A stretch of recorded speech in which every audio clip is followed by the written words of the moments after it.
Buenas tardes a todos. En primer lugar quisiera agradecer al comité organizador del Congreso, CompuMatG, y en particular al profesor Anier Soria, y por supuesto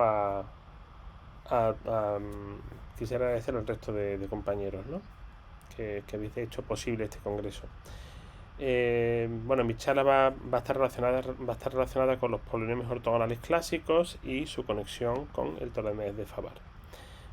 Quisiera también recordar que en parte este trabajo ha sido realizado por don Joaquín Sánchez Lara de la Universidad de Granada y está financiado por la Agencia Estatal de Investigación del Gobierno de España.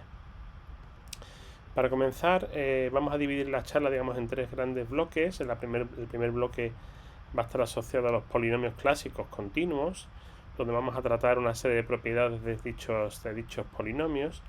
Luego, para que no quede, digamos, solamente descolgado, vamos a tratar una pequeña parte relativa a los polinomios ortogonales discretos, solamente los que están asociados a redes uniformes, y vamos a acabar mencionando una serie de problemas abiertos, dado que el problema que yo he resuelto junto a mi compañero Joaquín Sánchez Lara, pues prácticamente está completo, pues vamos a dejar otra serie de problemas que están relacionados con los polinomios ortogonales clásicos, por si alguien tuviese interés en resolver alguno de ellos.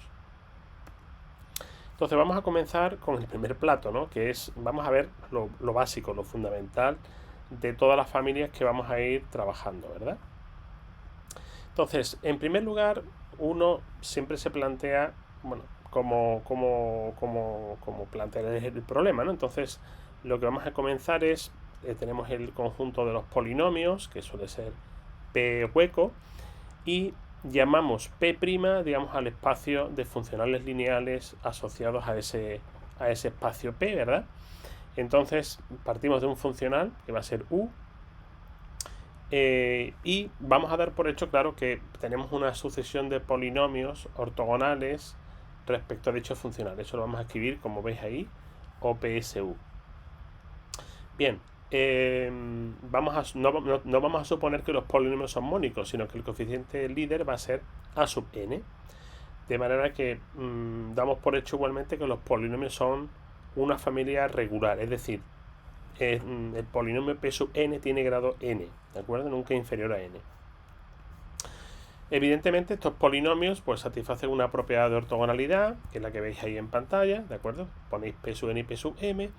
Si se lo aplicáis al funcional lineal, pues me tiene que dar 0 si n es distinto de m, ¿de acuerdo? Y si son iguales, pues da una cantidad que va a ser d sub n al cuadrado, que solemos denominar la norma al cuadrado del polinomio P sub n. Bien, este funcional, para que sea clásico y los polinomios se consideren clásicos, tienen que satisfacer una ecuación tal y como esta, ¿vale? Una ecuación distribucional. Aquí el operador de caligráfica, si queréis, es la derivada respecto a z,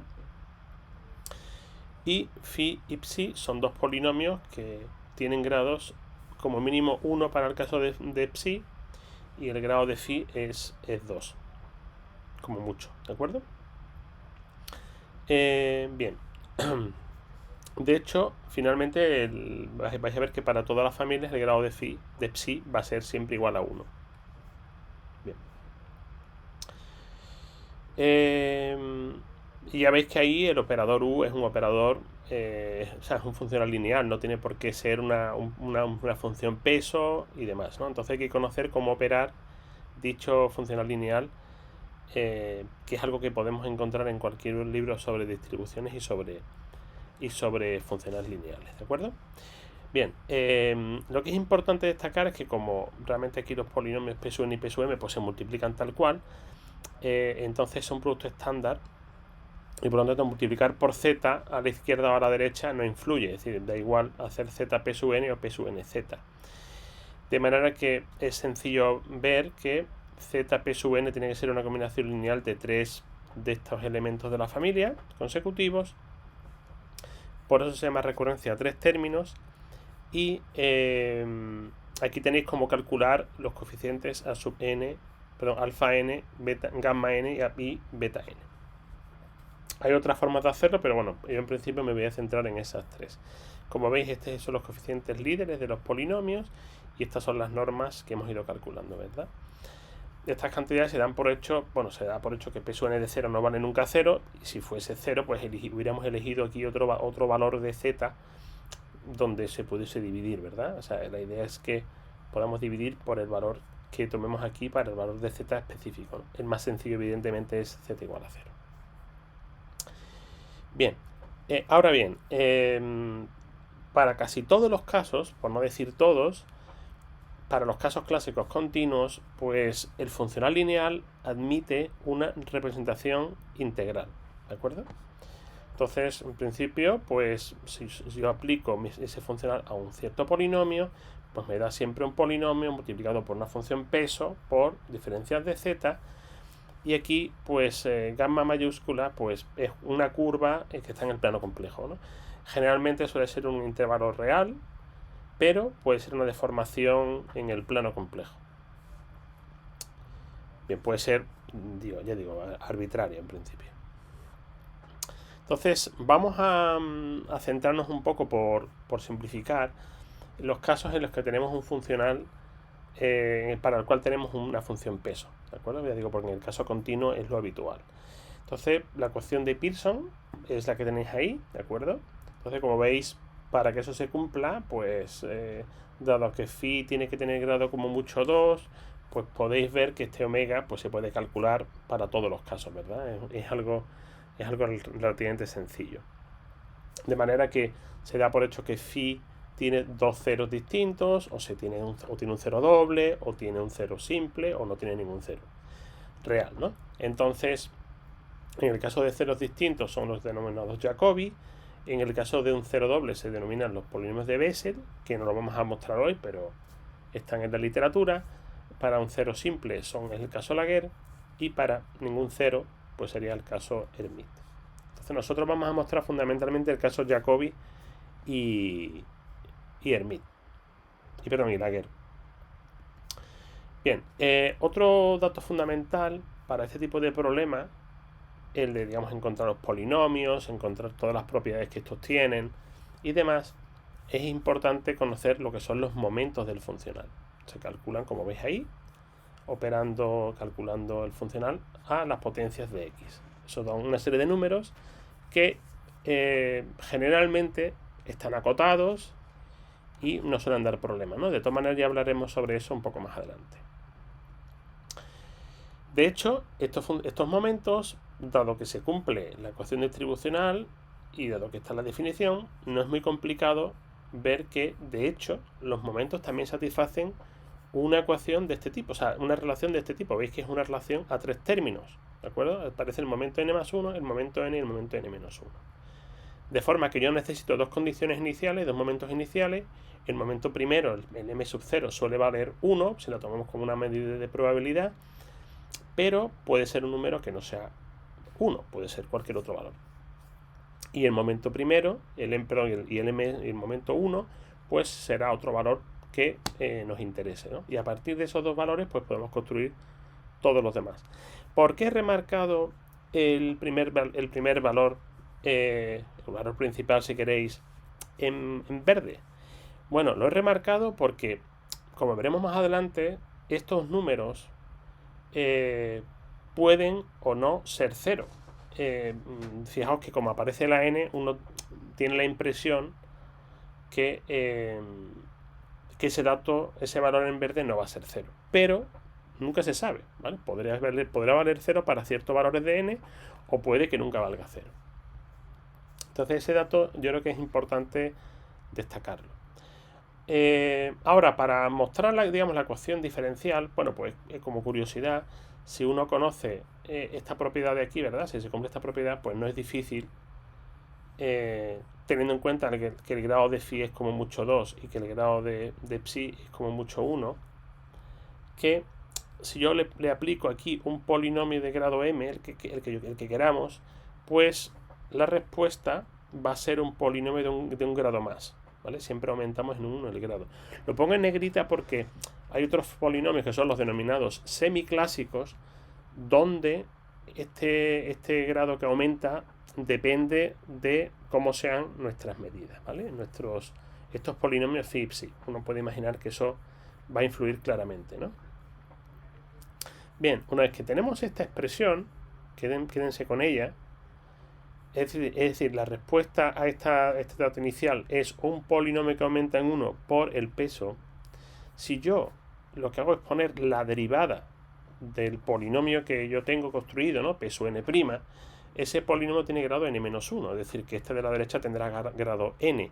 Entonces, no es muy complicado de hacer, esto es un problema es un ejercicio para quien lo quiera intentar, si no lo conocéis, que ese polinomio r sub n va a ser proporcional al p sub n. Fijaos que le pongo delante un lambda n porque yo a priori no sé cuál será el coeficiente al líder. Digamos que le quito el del p sub n y lo que me queda lo llamo lambda n, ¿verdad? Bien, este lambda n le he puesto ese nombre porque evidentemente va a estar asociado al autovalor, ¿no? Ahora veremos.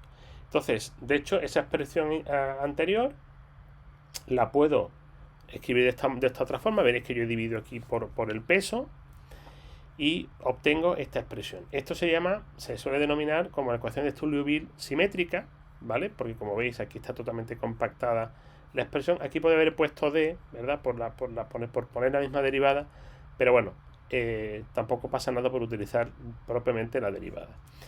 Y aquí pues tengo lambda n. Si yo esto lo desarrollo, bien, pues si lo desarrolláis vais a ver que no es muy complicado comprobar que esta expresión desarrollada me da el phi y el psi que teníamos al principio. Aquí tengo la segunda derivada, aquí tengo la primera derivada, este sería mi hamiltoniano, mi operador, se lo aplico al p sub n, ¿vale? Y el resultado es lambda n p sub n. De hecho, si uno calcula un poco quiénes son el coeficiente líder, este lambda n se puede tomar desarrollando esta expresión utilizando el coeficiente principal del p sub n, y casualmente el autovalor coincide con el dato que teníamos al principio. Bueno, disculpadme, aquí creo que me falta, perdonad, aquí hay un pequeño error, aquí sería n-1 y aquí va un n fuera, ¿vale? Disculpadme, aquí está esa errata. Pero bueno, fundamentalmente este dato se parece mucho al coeficiente que tenemos en la recurrencia, ¿de acuerdo? Yo digo, la versión corregida de la que estará disponible en mi página web, esa información estará corregida. De manera que esos dos conceptos, o sea, esas dos cantidades están íntimamente relacionadas. ¿De acuerdo? Entonces, fijaos que la forma de construirlo ha sido comenzar con un funcional lineal. Si tengo la función peso, fantástico. Aplico la fórmula de Pearson, la expreso de esta manera y soy capaz de calcular esta ecuación diferencial.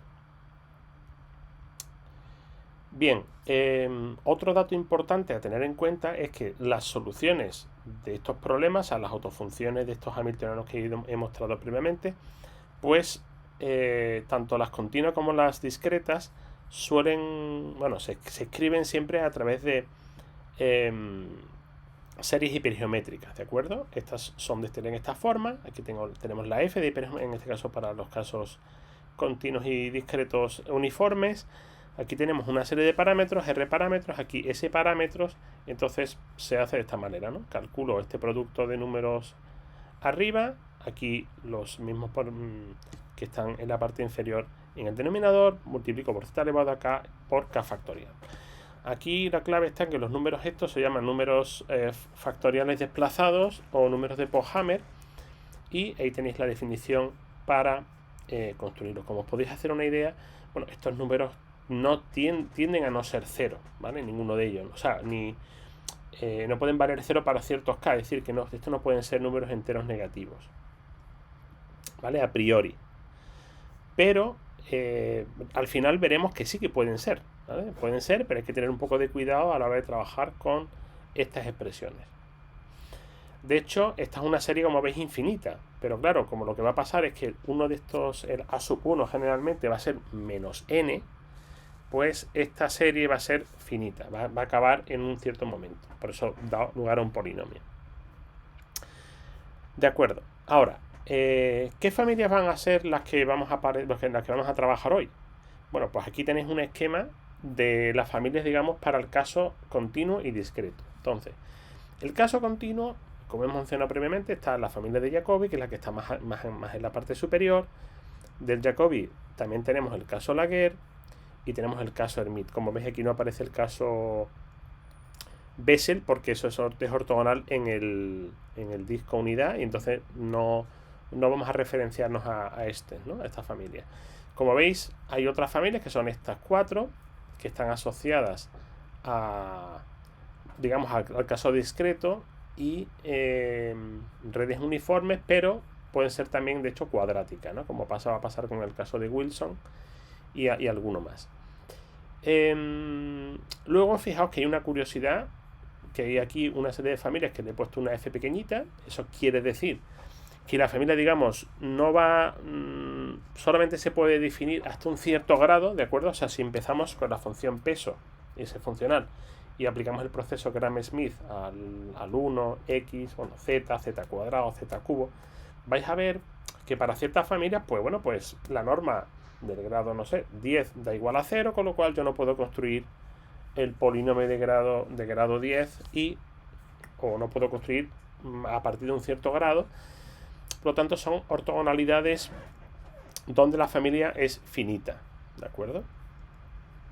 Para el resto de familias, pues bueno, pues son, por ejemplo, para el caso de Jacobi, Laguerre y Hermite, van a ser integrales en un cierto intervalo real, y para el resto de familias, pues son polinomios definidos sobre medidas que son una suma de deltas, una suma de masas a lo largo del eje real. Esto seguramente desde el punto de vista formal hay que tener cuidado, ¿de acuerdo? Porque aunque esté todo bien construido, y si alguien tiene interés en saber la topología de los polinomios, cómo se construyen, por qué están bien construidas esas medidas como suma infinita de deltas, eso hay trabajos donde se pueden analizar con calma, y en principio no hay ningún problema, ¿de acuerdo? Pero bueno, es algo que yo creo que también merece la pena tener presente. Bien, este es el esquema. Como veis, las flechas indican cómo están relacionadas las familias. Básicamente muchos de ellos son casos límite de los casos anteriores. Y luego hay otra cosa curiosa que es, fijaos que aquí por ejemplo tengo el caso Han y Dual Han. Dual Han, o sea, el dual. Veremos luego qué significa esto, ¿de acuerdo? Esto es algo que yo creo que también es muy importante. Estos también son duales, pero no todos aparentemente tienen un dual. O sea, eso habría que analizarlo, ¿vale? ¿De acuerdo? No es algo simple, pero muy interesante. Bueno, yo estoy más mostrando solamente el caso continuo o discreto uniforme, pero el caso no uniforme, los denominados Q-polinomios, pues evidentemente son muchísimas más familias. No los voy a mostrar aquí porque no viene al caso, pero para esas familias, pues primero son 35 familias, el esquema es muchísimo más complejo, pero sucede lo mismo. O sea, sucede que todas están básicamente no relacionadas con absolutamente todas, pero hay una relación entre todas ellas, y cumplen prácticamente lo mismo que iremos viendo a lo largo de la exposición.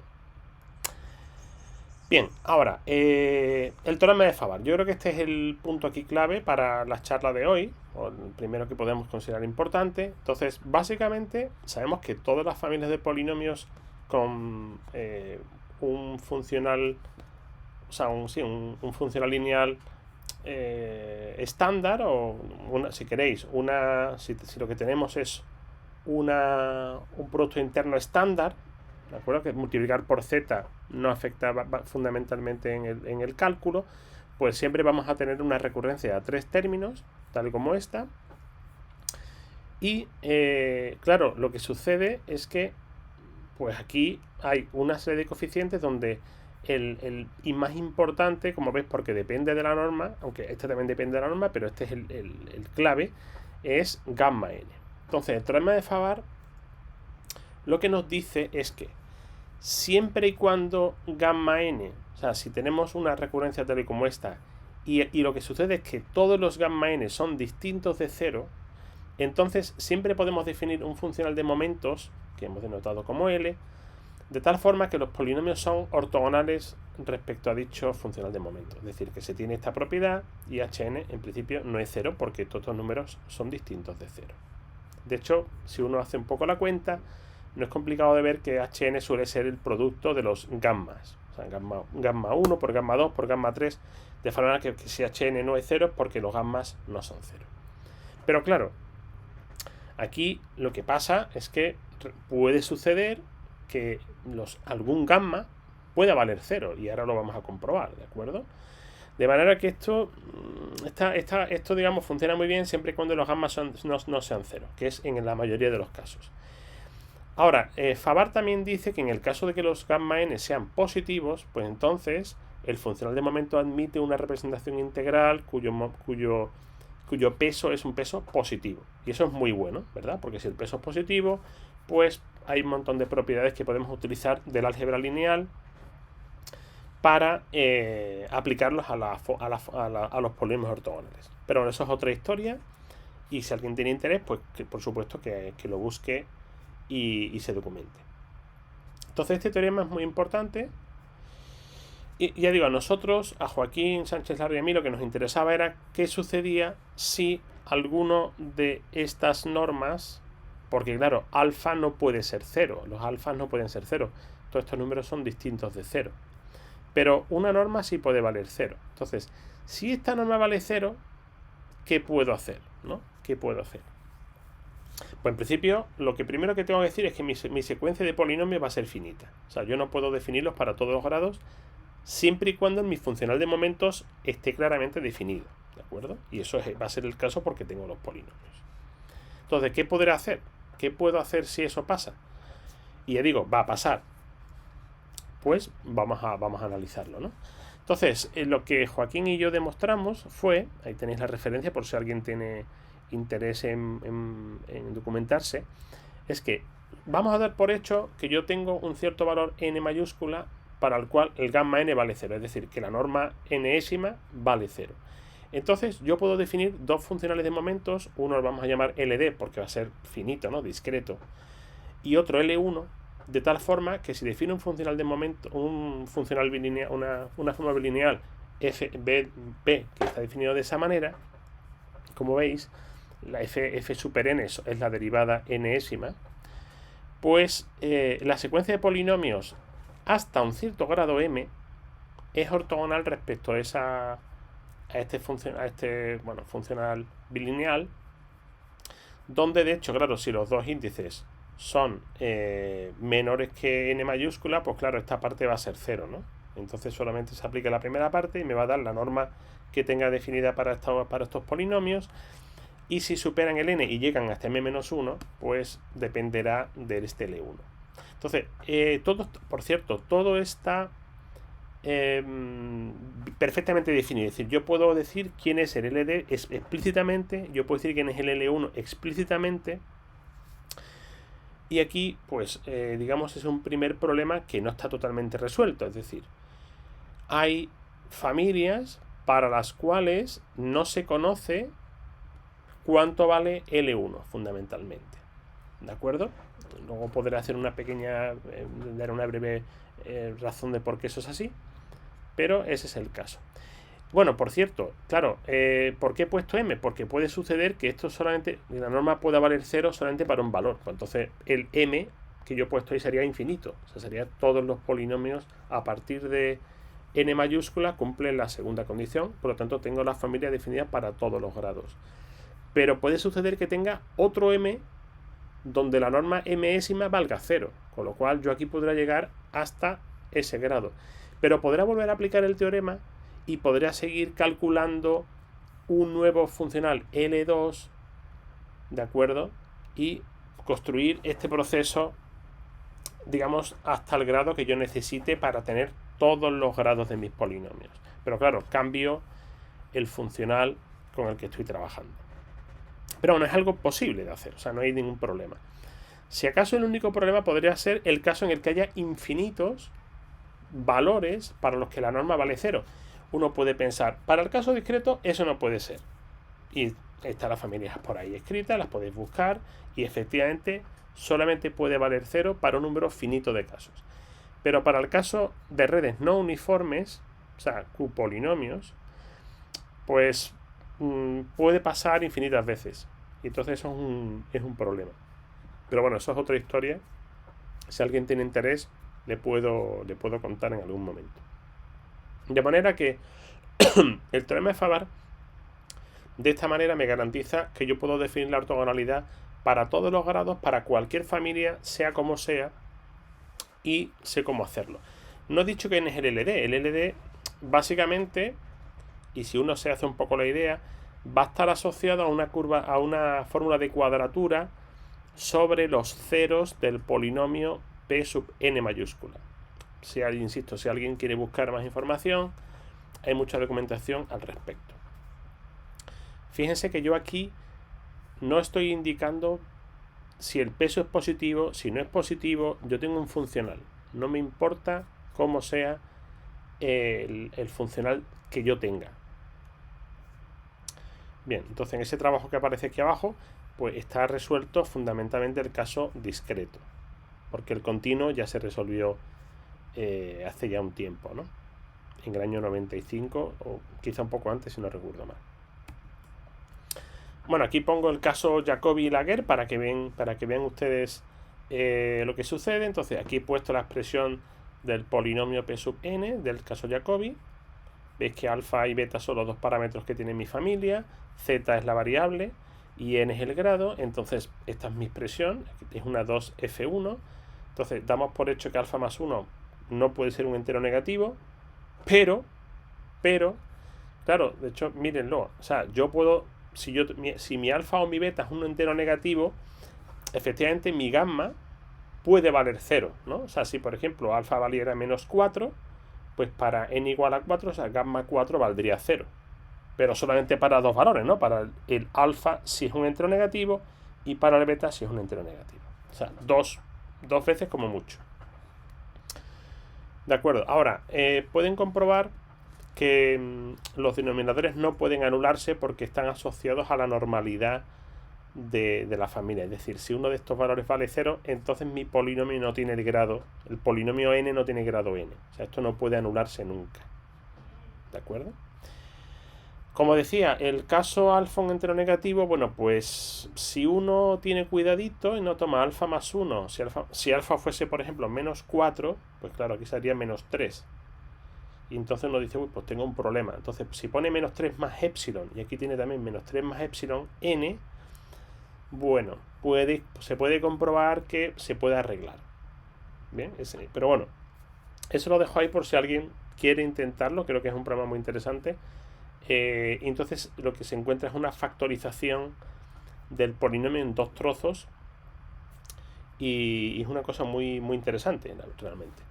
Igualmente sucede en el caso Laguerre, ¿vale? En el caso Laguerre solamente se puede anular en un valor, que es si el alfa vale un entero negativo. De acuerdo. Ahora, como digo, para estas familias en particular, bueno, por ejemplo, Ramón Oribe y Andrei Martínez Finkelstein encontraron la ortogonalidad en el plano complejo para cualquier caso de alfa y beta como uno quiera. Es un artículo muy interesante.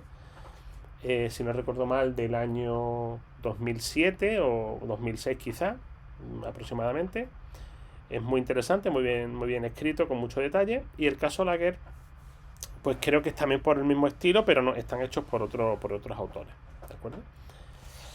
Ahora, una vez que tenemos ese primer plato, fíjense, hemos analizado la ecuación diferencial, la ecuación de Pearson, la relación de recurrencia y la ecuación de recurrencia de los momentos. Hay una serie de parámetros de recurrencias que están ahí mezcladas o relacionadas que me dan lugar a toda la familia, ¿verdad? En el caso discreto vamos a tener algo por el estilo. Es decir, yo tengo ahora un mismo funcional y tengo phi psi, dos polinomios de los grados que hemos mencionado previamente, y la cosa que el delta es esta diferencia de funcionales, de manera que el SA pues se opera sobre la variable z y es como una traslación, ¿no? Z más a. Pues bien, Esto sería el operador asociado. La ecuación de Pearson discreta. De nuevo tendríamos la ecuación de Pearson. La ecuación de Pearson, la relación de recurrencia a tres términos. Y al igual que en el caso continuo, pues si yo añado aquí un cierto polinomio de grado m, pues me va a dar un polinomio de grado m más 1. Bien, esto no lleva mucho esfuerzo hacerlo, pero hay que tener un poco de cuidado, ¿de acuerdo? No, tampoco es una cosa que haya que tomar a la ligera.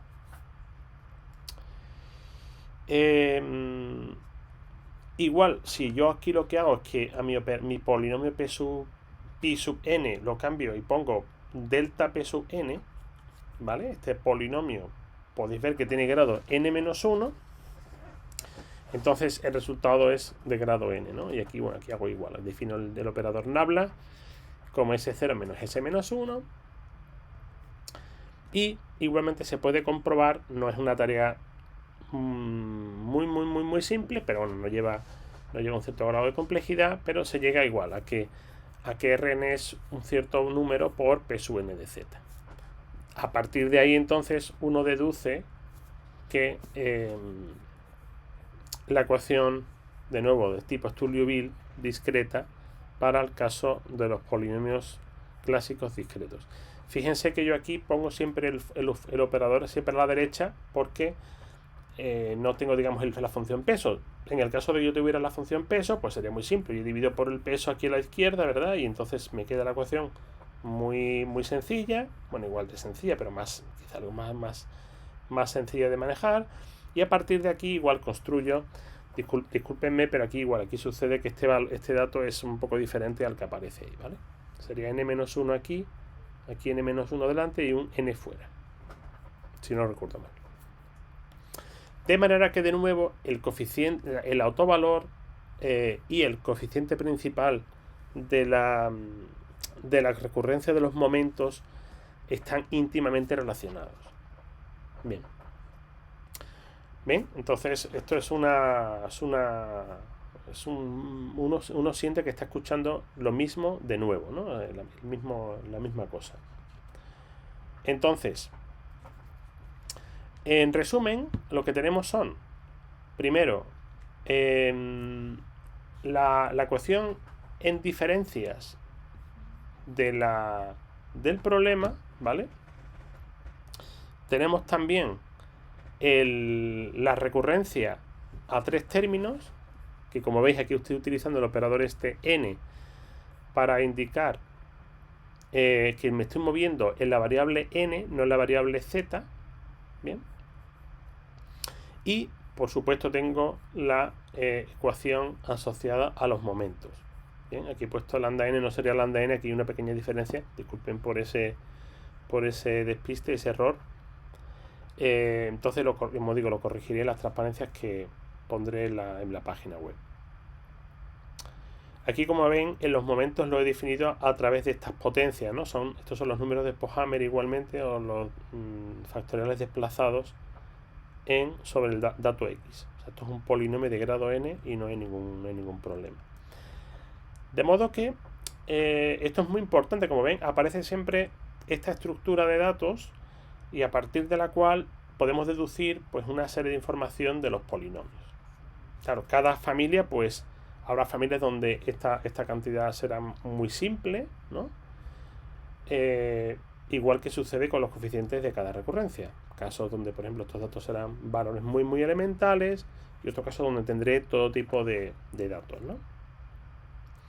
Ya digo, no estoy tratando de considerar todas las posibilidades, pero estoy tratando de abrir el abanico, digamos, dentro de un espectro razonable.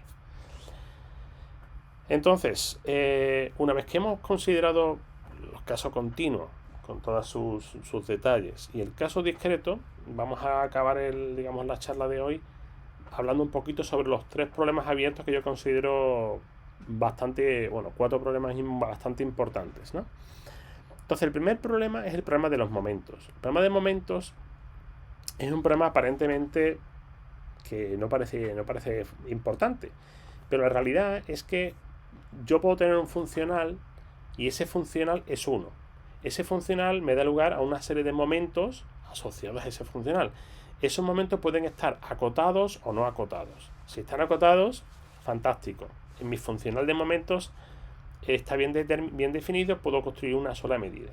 Una medida con una función peso. Pero hay casos donde esto no es verdad. O sea, yo tengo unos momentos que no están acotados. Es algo que sucede con algunas de las familias de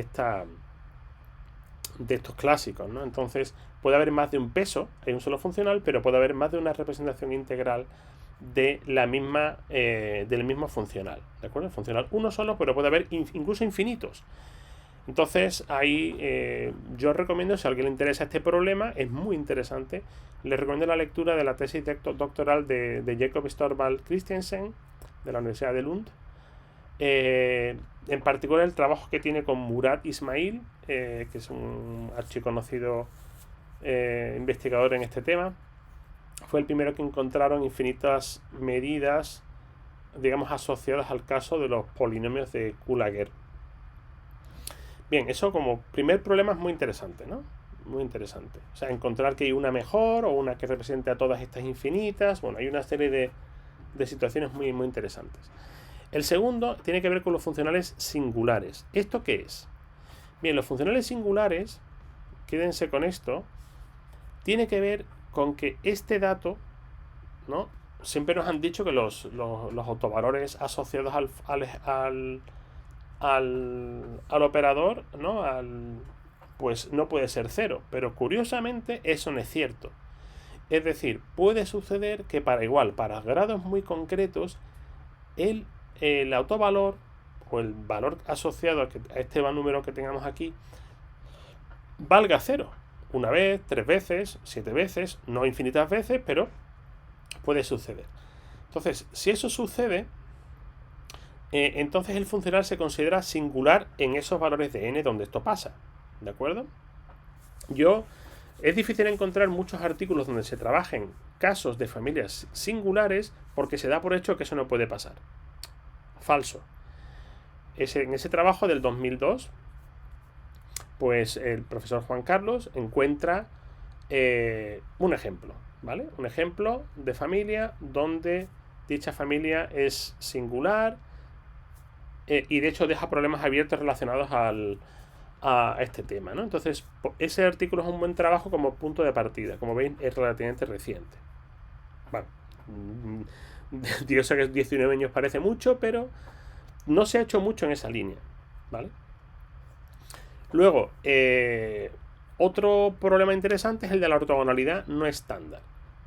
¿Esto qué es? Pues situaciones donde el teorema de Favart falla, es decir, le da un caso degenerado, y cómo construir los funcionales de momentos y su representación integral. Entonces, hay muchos casos resueltos, como digo, el caso continuo está totalmente completo, el caso discreto creo que también, o casi es todo, y el caso Q no. El caso Q yo he hecho una parte y hay otros que ya un poco por aburrimiento o por cambiar la temática no los he hecho, pero creo que es un programa que es muy bonito, muy interesante y uno entiende mejor cómo definir estos polinomios no solamente para pesos positivos, sino para pesos que pueden ir cambiando de signo en el plano complejo.